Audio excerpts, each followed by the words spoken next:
আসলেই আজকে আমি যাচ্ছি আমার প্রিয় মামনিদির বাড়ি, তো আমি তার বাড়ি এসে পৌঁছেই গেলাম। আমি গুলি ফেলেছি, কিছু বুঝতে পারিনি।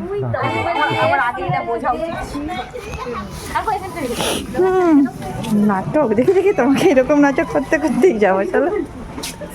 না, এসব আমার পছন্দ নয়। টিভি দেখতে দেখতে খাচ্ছিস?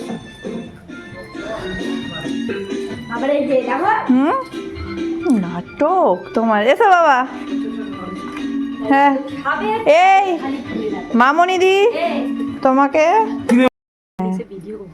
আমি তো সবই করবো বলেই তো আমার বাড়ি আমার বাড়িতে জল দাও, জল খাবে বললে তো সঙ্গীতা তুমি জল খাবে ঠান্ডায়?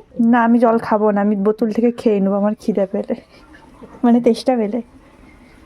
তো আমি জল খাবো না বলতে মামনিদি গ্লাসটা রেখে দিল। আর তাদের বাড়িতে যেহেতু গরু আছে তাই সেই গায়ে দুধ দেওয়া হয় এবং অনেককেই সেটা দেওয়া হয়। সেই সময় একজন আসছিল তাদের বাড়িতে দুধ আনতে, তো আমি বললাম ঠিক আছে তুমি তাহলে এই কাজটা মিটিয়ে নাও, তারপর আমি যেগুলো আনতে আসছি নিয়ে যাব। তো সে বললো ঠিক আছে। তো এই বলে আমি যেহেতু জল খেলাম না, সে তখন গেল আমার বাবাকে জল দিতে। তো আমার বাবা সেই সময় জলটা খেলো ঠিকই। তো আজকে আমার মামনিদির বাড়িতে আসার পেছনে অবশ্যই একটা কারণ আছে, তো সেটা কি কারণ তোমরা দেখতে পাবে। চলো, তুমি আমাকে আমার ডাবগুলো দিয়ে দাও ঝটপট। এখানে কটা আছে? ছটা।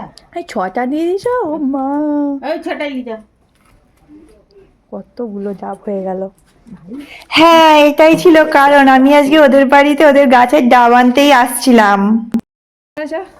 এই যে আমি ডাব নিয়ে চললাম, এবার ডাব আনতে এসেছিলাম, আমার ডাব নেওয়া হয়ে গেছে, এবার বাড়ি চলে যাচ্ছি। চলেই যা। একটু চাটা কিছু খেলে নি? চা পরের বারে আবার খাওয়াবে। হ্যাঁ, আমার ডাবের জল খেয়ে পেট ভরে। ঘুর ঘুর পিছন ঘুর সব চলে গেল। যা, আমার ডাব নিয়ে হয়ে গেছে, চলে যাই বাবা।